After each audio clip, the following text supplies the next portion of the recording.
Salut à tous pour débriefer cet épisode 7, je ne suis pas toute seule, Léo est de retour. C'est la rentrée des artistes, les Ben et Nuts du décryptage série. Les quoi? Les Ben et Nuts.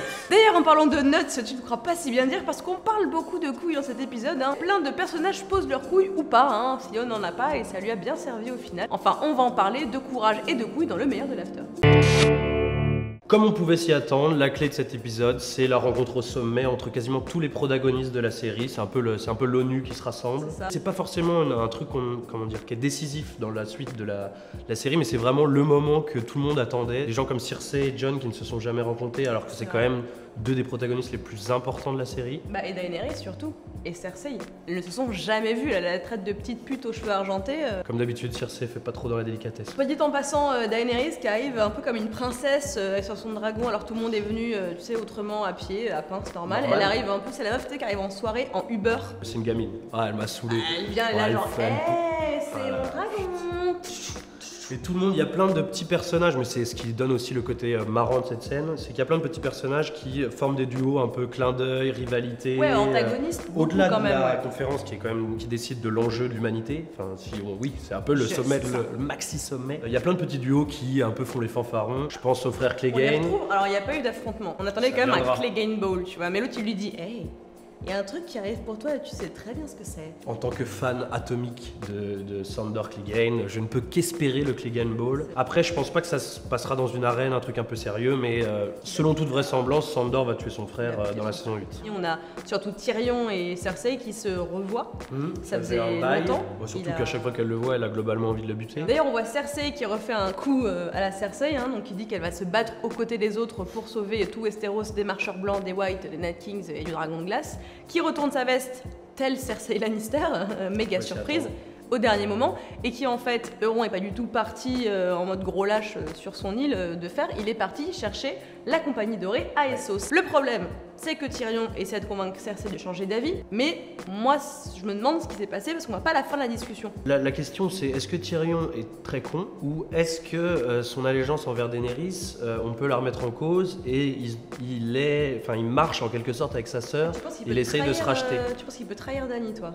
Honnêtement, je pense qu'il y a très peu de chance, mais cette scène laisse à penser, Tyrion qui est quand même normalement le personnage intelligent de cette série et le mec qui arrive à deviner quand on le prend pour un con. Ouais. Là, quand même, arrive à croire sa sœur et à se dire ouais, c'est bon, elle a dit une parole, c'est sûr qu'elle va venir et tout. Et il dit à tout le monde, c'est bon, on la suit, elle va venir, etc. C'est quand même hyper con s'il pense ça. C'est vrai qu'il est parti pour se racheter. Il lui dit, mais moi je les aimais, mes neveux et ma nièce, Tommen et Myrcella, et en plus il découvre qu'elle est enceinte, donc effectivement, peut-être qu'il change d'avis. En tout cas, ça donne une séquence un peu émotion entre deux personnages qui, depuis pas mal de temps, se haïssent. Ou en tout cas, enfin, Tyrion, on ne sait pas s'il est sa sœur, mais il a rêvé 1000 fois de la buter, et elle inversement. Et là, il y a un peu une sorte de non, j'accepte pas tes excuses, mais quand même, j'accepte de t'écouter, etc. Ils pleurent tous les deux, moi j'étais hyper émue. Tyrion, à un moment, est étouffé par les sanglots, elle aussi. Et j'ai cru à la sincérité de Cersei pendant à peu près 4 secondes, hein, ça n'a pas duré longtemps. On a un autre personnage qui veut se racheter, c'est Jaime. Il a l'occasion de se racheter en tenant sa parole, parce qu'on a vraiment un motif dans cet épisode sur la loyauté, l'honnêteté versus la trahison et le mensonge. Et Jaime, lui, dit à Cersei, mais moi je vais pas mentir, je vais pas trahir ma parole, je tiens mes promesses.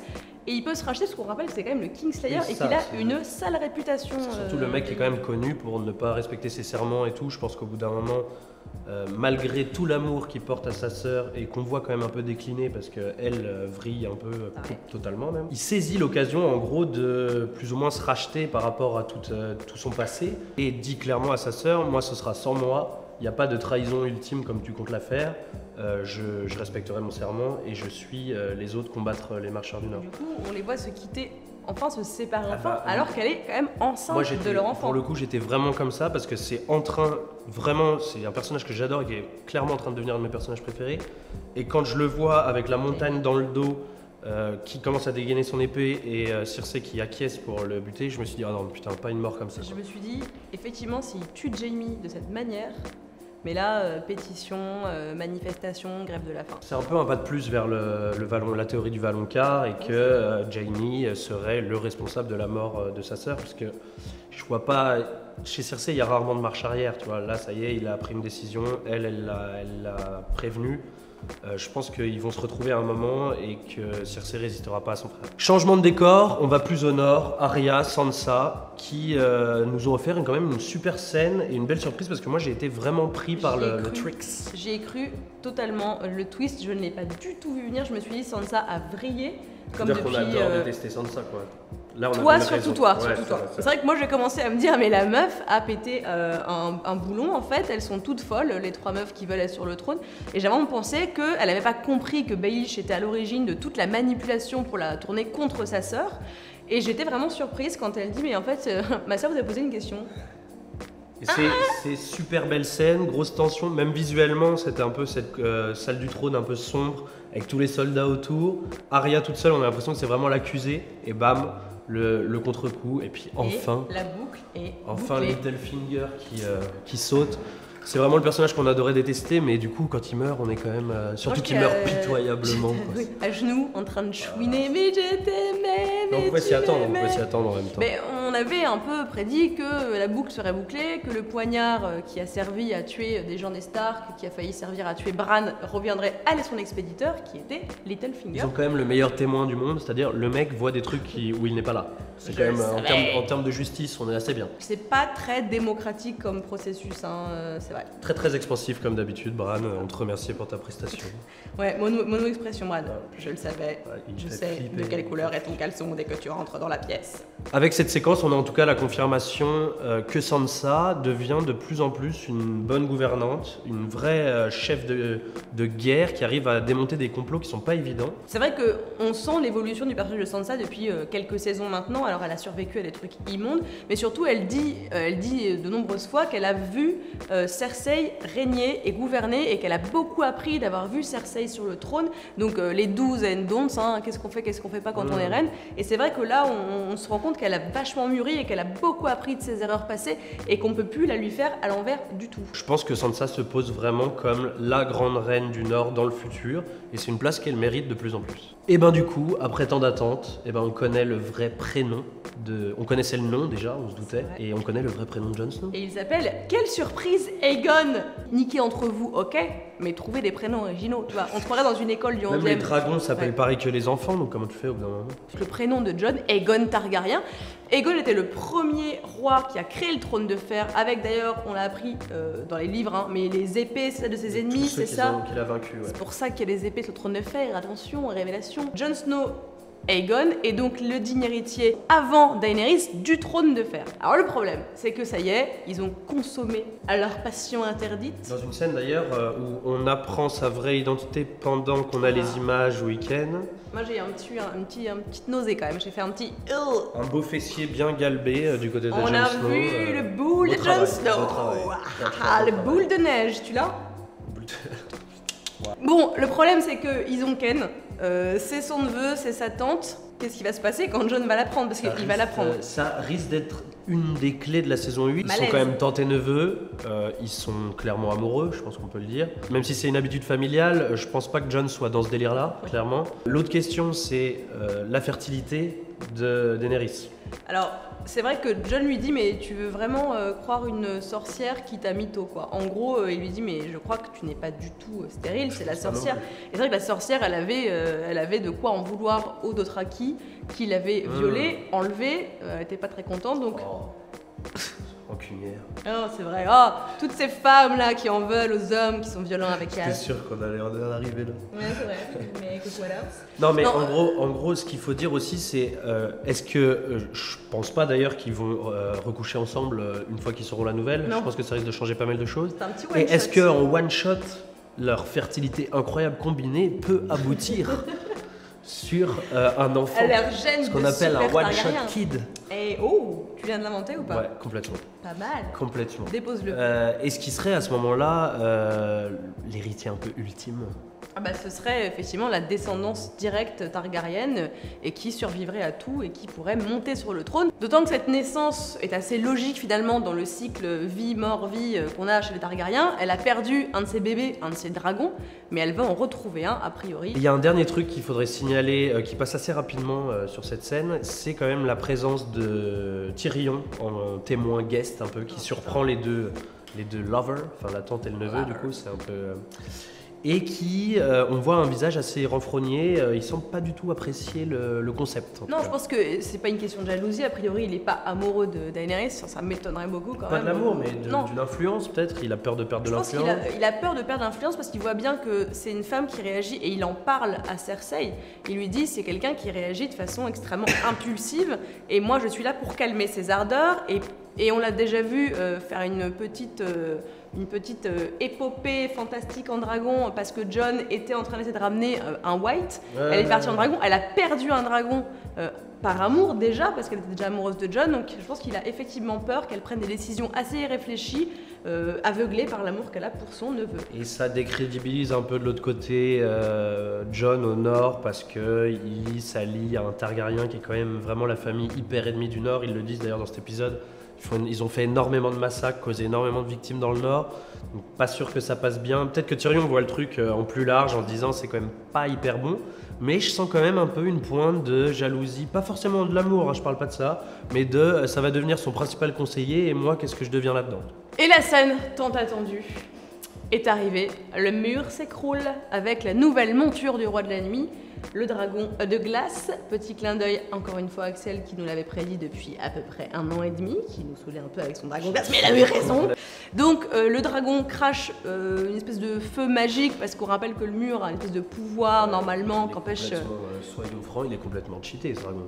C'est pas faux, il avance à peu près à 950 km. Le mec rote un coup, il pète un mur de 200 mètres. Malgré ses ailes trouées. Un peu creepy, on aime bien. Tu as dit un mot anglais, attention. Oh, be careful. On peut se poser la question de quelles sont les victimes de cette destruction du mur, parce que Tormund, Beric, et on sait pas si Gendry probablement Gendry, on sait jamais trop s'il est là. C'est un peu la spécialité de Gendry. Il revient une fois toutes les 6 saisons, donc a priori. Donc logiquement, vu qu'on voit pas leur mort et que c'est quand même des personnages attachants, je me dirais qu'ils sont vivants. En tout cas, c'est soit on les retrouve à la traîne, complètement en galère, en train de courir derrière l'armée des morts. J'aime bien quand tu cours. Ouais, il court comme ça, c'est un peu proche du sol. Soit, petite surprise du chef, on les retrouve, c'est-à-dire ils ont péri dans l'attaque du mur et on les retrouve métamorphosés en White. Non. Ce qui serait une fin assez cruelle pour des personnages comme Tormund, que j'adore. Je veux pas. En tout cas, ce que ça présage de la prochaine saison, la dernière saison, c'est que la grande guerre, comme on dit, la Great War, elle est là. On a vu cette invasion, ils débarquent. Effectivement, ils sont des centaines de milliers, a priori, au moins 100 000. À Winterfell, ça va être un peu le bordel parce que tout le monde se dirige là-bas. Jon, Daenerys et la troupe pour retrouver Arya, Sansa, plus Baelish, mais Bran aussi qui est là. Ça promet un peu de baston familial. Je pense que dès le premier épisode, on va se retrouver à Winterfell. Complètement. Et en plus, il neige. Est-ce que tu as vu? Il neige sur la main dorée de Jaime. Et moi, ça m'a rappelé la vision de Daenerys quand elle était à Qarth. Elle est dans la salle du trône, qui est complètement détruite, et il neige totalement. Et ça m'a vraiment rappelé cette séquence. Donc ça y est, il neige même dans le sud. Alors mon MVP pour cet épisode, c'est d'assez loin d'ailleurs, Jaime Lannister, mon fameux Kingslayer, qui devient, au fur et à mesure que les semaines passent et que les saisons passent, un de mes personnages préférés de la série. Il a une personnalité assez complexe, il est tiraillé entre son amour pour sa sœur, ce qui n'est déjà pas classique, et un honneur qu'il a toujours... comment dire, il a toujours été accusé de ne pas en avoir justement, et il court un peu après ça, saison après saison. Et je trouve qu'au fur et à mesure que le temps passe, il devient vraiment le héros chevaleresque qu'on a envie de voir réussir, qu'on a envie de voir rester à la fin.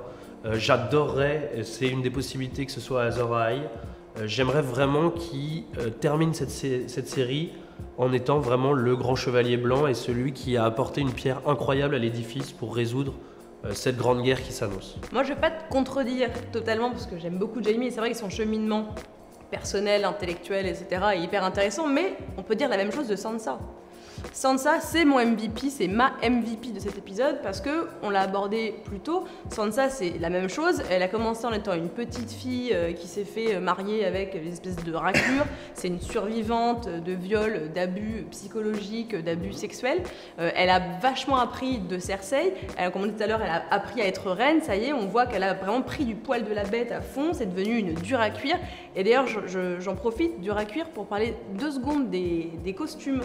De cette saison qui sont extraordinaires, surtout les costumes des femmes. Elles sont devenues cuirassées, donc c'est vraiment des costumes... Très cuir-moustache. Ouais, c'est très cuir-moustache sur les moustaches du coup. Ouais. En tout cas, Sansa, moi je la vois vraiment, on est tout à l'heure, devenir reine. Elle s'est pas du tout laissée berner par Baelish.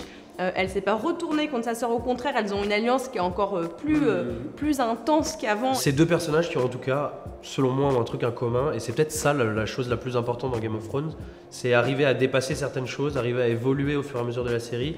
On voit certains personnages qui perdent en influence, d'autres qui restent toujours dans leur même credo sans jamais changer de ligne de vie. Et là, c'est deux personnages qui ont vraiment changé et on leur demande encore plus au final. Et j'espère qu'on va en voir plus de ces deux personnages dans la saison 8. C'est vrai, ils ont grandi, mais maintenant il faut voter. Et voilà, je sais que ça vous manquait de voter. Il n'y a qu'un match cette année. Ouais, alors là, il faut absolument que je gagne. Lâche-t'es comme internaute, tu peux voter pour Team Jaime et pour Team Sansa. Ce qui est clair avec ce dernier épisode et cette saison en général, c'est qu'elle a répondu à beaucoup de nos questions. Mais il reste quand même de gros points d'interrogation et il y a beaucoup de théories qui circulent encore, et tant mieux d'ailleurs parce qu'on adore ça, notamment sur Jon Snow qui pourrait être assimilé dans le futur au roi de la nuit, qui pourrait devenir ce roi de la nuit. J'ai vu beaucoup de choses sur internet qui nous expliquaient que le roi de la nuit actuel serait l'ancienne Azor Ahai. Ouais, okay. C'est-à-dire que c'est lui qui avait réglé le conflit avec les marcheurs blancs d'il y a perpète les alouettes, et qui est devenu à son tour le roi de la nuit. En fait, c'est un truc cyclique, un peu comme, je ne vais pas vous la faire 1000 fois, mais vous avez déjà vu Pirates des Caraïbes, Orlando Bloom qui est obligé de prendre le rôle. Ouais, c'est des références de malade là que je sors. Le 7e art, moi ça me connaît les gars. Orlando Bloom qui est obligé de prendre le rôle de David Jones pour perpétuer, etc. Donc est-ce que Jon sera en gros le Azor Ahai qui va devoir se sacrifier et prendre la place du roi de la nuit pour mettre fin à cette guerre? C'est une théorie qui est de plus en plus répandue. C'est vrai qu'en plus, un argument qui est pour cette théorie, mais moi j'en ai un contre, mais d'abord le pour, c'est vrai qu'on a une série qui nous parle sans arrêt du cycle et qui nous dit que l'histoire est cyclique et l'histoire se répète. Après, moi je suis plutôt sur ma petite théorie que Daenerys sera la Night Queen parce que Azor Ahai doit sacrifier sa bien-aimée, ou son bien-aimé, on ne sait pas trop. C'est la question. Ouais, c'est la question. Avec cette épée, en tout cas, qu'elle soit métaphorique ou non, cette épée, sacrifiée, donc peut-être que Jon Snow sacrifiera Daenerys. Ou l'inverse. Et que, enfin, en tout cas, elle se sacrifiera. Elle lui dira, pour accomplir la prophétie, eh bien, tu me tues et je deviens une Night Queen. Après, ça voudrait dire que c'est Jon sur le trône de fer. Et ça me va parfaitement. Moi, j'y crois. J'adore les happy end, l'homme parfait qui finit sur le trône, tout va bien. Une autre théorie, c'est qu'Arya, la tueuse, ne participera pas à cette grande guerre qui s'annonce assez violente et un petit peu fatale pour tout le monde. Arya, elle a une liste, on le rappelle, elle a buté Walder Frey très récemment. Et sur sa liste, il reste notamment Cersei et la montagne, et ce sont des gens qui sont au sud à King's Landing, donc moi je la vois bien, effectivement, ne pas participer à la bataille de Winterfell et descendre dans le sud pour buter ce qu'il reste. Elle, c'est vraiment, comme tu l'as dit, dans le sud. Cersei, je pense pas, puisque on s'approche quand même vachement de la théorie du Valonqar, et donc Jaime serait, à mon avis, le responsable de la mort de sa sœur. La montagne, le problème c'est que c'est Clegane, c'est son autre frère qui doit s'en occuper normalement. Qu'est-ce qu'elle va faire alors, Arya? Elle va pas forcément tuer, mais je pense qu'elle peut avoir un rôle à jouer dans l'intrigue en s'immisçant. Elle peut maintenant prendre l'apparence de Littlefinger, ce qui est pas négligeable. En tout cas, elle aura un rôle dans l'intrigue en allant vers le sud. Pas sûr qu'elle soit responsable des morts les plus importantes, mais elle a un rôle à jouer dans l'intrigue et dans le jeu de stratégie qui peut avoir lieu. Ça peut être en gros la seule qui peut s'occuper vraiment de Cersei qui est en train de les baiser, pendant que les autres sont forcés et obligés de se battre contre les marcheurs blancs. Ils ont un espoir, c'est d'envoyer Arya un peu fouiner à droite à gauche pour voir comment ça se passe. Moi je suis persuadée que c'est Sansa qui va finir sur le trône de fer. D'abord parce que je crois très très fort à la théorie de la Night Queen. Je pense que Daenerys se sacrifiera et que Jon sera Azor Ahai. Azor Ahai et Jon n'a aucune envie de monter sur un trône, quel qu'il soit, encore moins le trône de fer. Sansa, on l'a vu, elle a grandi, elle a mûri, elle a appris auprès des meilleurs, Cersei en premier lieu. Elle a tout d'une grande, ce n'est pas du tout un message publicitaire caché. Je pense vraiment qu'elle a toutes ses chances d'atterrir sur ce trône et qu'elle va tout faire, en tout cas, pour y parvenir. Et si la surprise ultime de Game of Thrones, c'était pas justement de nous donner ce que tout le monde attend, c'est-à-dire Jon Snow sur le trône. J'adore les happy end, j'adore Hollywood. Tu l'as dit toi-même, oui, Daenerys va se sacrifier. Elle va devenir la Night Queen, donc elle va diriger les marcheurs blancs et elle va laisser le champ libre pour Jon Snow à monter sur le trône. Et il va offrir avec bienveillance le trône du Nord à sa sœur Sansa. Et pour une fois, Jon Snow dans cette série ne va pas se sacrifier pour les autres et il aura une récompense bien pour lui pour tout ce qu'il aura fait. Jon Snow, le grand roi du trône de fer. À vous de voter et de nous départager. J'ai besoin d'un doublé là, clairement. J'ai pas trop la forme. Si vous pouviez m'aider, ça me... Voilà, je vous mec- demande rien, juste de Le mec demande, t'as pas un PayPal, t'as pas un Patreon, un Petite Tipeee, tu pièce. veux qu'on te donne un petit peu d'argent pour te monter le moral. Envoyez-lui des cartouches de vitamine C, a priori Léo n'est pas En très vrai, bien. envoyez-moi surtout un bon vieux Team Léo. Non, alors moi je pense que le vrai saura que c'est Team Nora. Il est venu le traditionnel temps des notes, et je crois que là on est sur ce qu'on appelle un tac au tac gagnant. Je pense que ça n'est jamais arrivé. Je viens d'être prise au dépourvu. Le double 5 n'est jamais arrivé, à mon avis, il me semble. C'est vrai que c'est... Ou alors très très rarement, on n'est jamais d'accord. Soit ça, soit on est d'une humeur excellente. Alors ma chère Nora, dis-nous tout. Pourquoi as-tu mis 5 sur 5? C'est bien Léo. J'aimerais te parler de mon enfance d'abord, si tu veux bien. Perdu de J'ai mis 5, et oui, alors j'ai pas mis 5 de toute la saison, je mets 5 parce que j'ai été assez contente de cette petite réunion de famille étendue. J'ai bien vomi dans ma bouche avec cet inceste numéro 2 de cette série qui, ma foi, n'a aucune sorte de morale. J'ai beaucoup aimé voir le roi de la nuit rider le dragon, alors on voyait un petit peu du fake, hein. On voit bien le truc en polystyrène, Ouais, qui fait juste... c'est un peu Disneyland le Paris, budget, quoi. saison, Ouais, là c'est un petit peu serré. Non, moi j'ai bien aimé la révélation, enfin la confirmation de l'identité de Jon Snow. On sait qu'il s'appelle Aegon Targaryen. Je m'attends vraiment à ce que là, en fait là, tous les pions sont alors on le dit depuis quand même pas mal de saisons, mais tous les pions sont littéralement placés. On voit dès le début de toute façon, les armées sont là, tout le monde converge vers le nord pour battre les marcheurs, pour essayer de les battre, hein, parce que c'est quand même pas gagné. Moi j'ai beaucoup d'attentes et en fait cet épisode m'a vraiment bien alléché pour la suite. Ça va être le côté grand spectacle qu'il y a depuis 3-4 épisodes, c'est-à-dire ça bourrine, c'est parfois assez raccourci, parfois assez scénaristiquement un peu biaisé. Voire un peu racoleur. Ouais. Mais je trouve qu'ils ont réussi à me surprendre, ce qui n'était pas arrivé depuis 2-3 épisodes. Je me suis laissé prendre par Sansa. J'ai bien cru que Jaime allait mourir pendant un temps. Le final est quand même, mine de rien, même s'il n'y a pas le budget pour le dragon, fout quand même les jetons, c'est-à-dire que tu refermes ton ordi ou ta télé, t'es au bout de ta vie, quoi. Donc 5 sur 5 amplement mérité et beaucoup d'attentes pour la saison 8, comme d'habitude. Mauvaise nouvelle, le tournage commence en octobre, si je ne me trompe pas. Fin 2018, début 2019, on risque d'attendre un peu à la Westworld. Écoute, espérons qu'aucun de nous ne soit décédé d'ici là. T'attends quoi, toi? Qu'est-ce que t'as envie de voir? Que tu te casses. Mais non, c'est pas vrai. On va renvoyer dans les 22. Moi j'attends quoi? J'attends que Cersei prenne une espèce d'ampleur en mode la reine des putes, hein, on peut le dire, je vais le dire, la reine des tepus. Non vraiment j'ai hâte qu'elle soit encore pire que maintenant. J'ai hâte de voir la réaction de Jon Snow quand il va apprendre qu'il a quand même baisé avec sa tante. J'attends aussi de voir que la scène où Cersei va avorter ou bien perdre son enfant, parce que ça on n'en a pas parlé, mais on a parlé plusieurs fois de la prophétie de Maggie la Grenouille qui disait tu n'auras que 3 enfants. Donc moi je pense que cet enfant ne sera jamais Après, né. les prophéties ne s'appliquent qu'à ceux qui les croient, hein, disait un grand homme. Je crois que c'est moi. C'est toi, non? Ouais. Si c'est toi, si ce n'est pas toi, c'est donc ton frère. Disait. Jean de La Fontaine.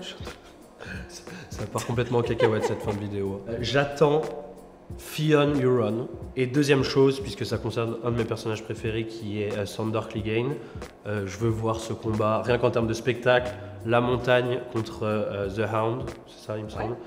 J'ai vraiment envie de voir ça. Donc, très primaire, mais on attend. Et ben voilà, cette saison 7, Sniff, sniff. et tu fais hyper bien Baelish. J'aimerais une petite imitation de... S'il vous plaît. Ah, vous la vouliez vous aussi, je le savais. Ouais, c'est mes talents. Ça.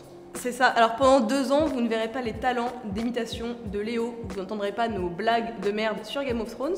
En revanche, On a des petits trucs dans les tuyaux. On va revenir avec d'autres analyses de séries. On aimerait bien se lancer sur les films aussi, les films que tout le monde aime. Est-ce qu'on n'aime pas? On arrive avec plein de projets, on se tient au courant. En attendant, comme d'habitude, likez, partagez, abonnez-vous. vous avez 2 ans. Ciao. Salut. Non mais quand même, Cersei, grosse connasse, en mode t'avais pas 3 dragons avant Oui, mais elle sait très bien qu'elle se serait mangé une belle réponse dans sa gueule. T'avais pas 3 enfants? Ouf, burn. Punchline.